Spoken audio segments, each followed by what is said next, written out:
It was supposed to be an ordinary Friday night in downtown Chicago, a bustling streets, the hum of traffic, and the warm glow of restaurant lights spilling onto the sidewalks. But for one man, what started as a quiet dinner turned into a moment that would change not only his evening but the lives of several people around him.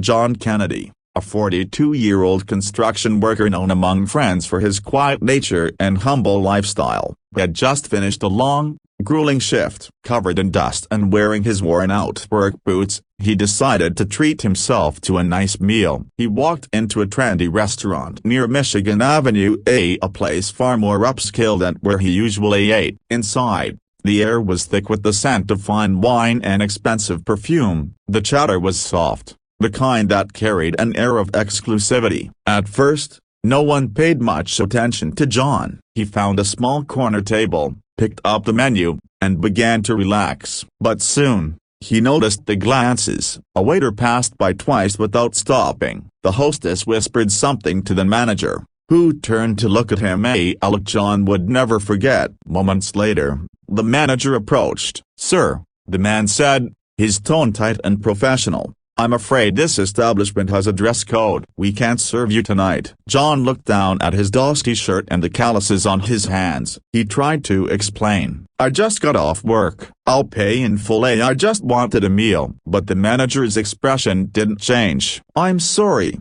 sir, but you'll have to leave." The room grew quiet. A couple at the next table exchanged uncomfortable looks. A young waitress looked away, clearly uneasy. John felt his face flush with embarrassment. He stood up slowly, nodded, and said softly, "I understand." He turned and walked out, his heart heavy. Out on the sidewalk, the cold Chicago wind hit him like a wave. He started to walk away, trying to shake off the humiliation. But just as he reached the corner, he heard someone calling after him, "Sir, wait." It was the young waitress. Her name was Emily. She looked nervous but determined. "That wasn't right," she said, catching her breath. "You didn't deserve that." She handed him a small paper bag. Inside was a takeout meal, steak, potatoes, and a slice of pie. "I paid for it myself," she said quietly. John was stunned. For a moment, he couldn't speak. "You didn't have to do that," he finally said. "I wanted to,"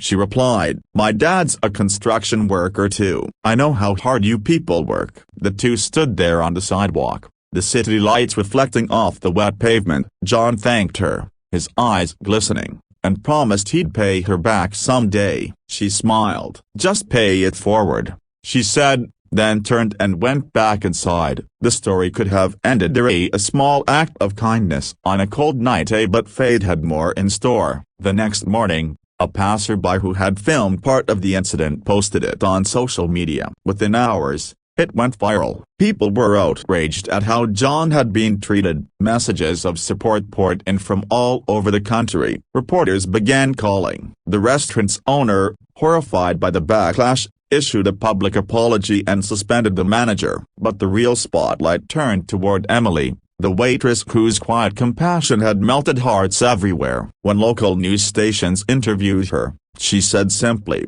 "I didn't do it for attention. I did it because it was the right thing to do." As for John, he was overwhelmed by the attention. One Chicago business owner, who had seen the viral video, offered him a partnership in a new renovation project. "I saw a man with dignity," the businessman said, "someone who deserves respect." Months later, John and Emily met again, at this time, not outside a restaurant but inside one. Together, they stood at the grand opening of the Open Door Cafe / Copyright, a new eatery John helped design and Emily helped manage. Their mission, to create a space where everyone was welcome, no matter what they looked like or what clothes they wore. At the ribbon-cutting ceremony, John said, his voice trembling with emotion, "That night could have broken me, but one person's kindness turned my worst moment into my best. It reminded me that humanity isn't lost, it just needs to be seen." The crowd applauded, some with tears in their eyes. What started as an act of cruelty had blossomed into a story of compassion,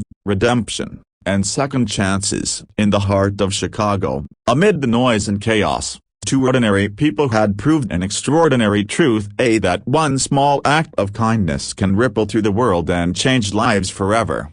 And sometimes, Getting kicked out of one place in a broken bar means being guided to where you truly belong.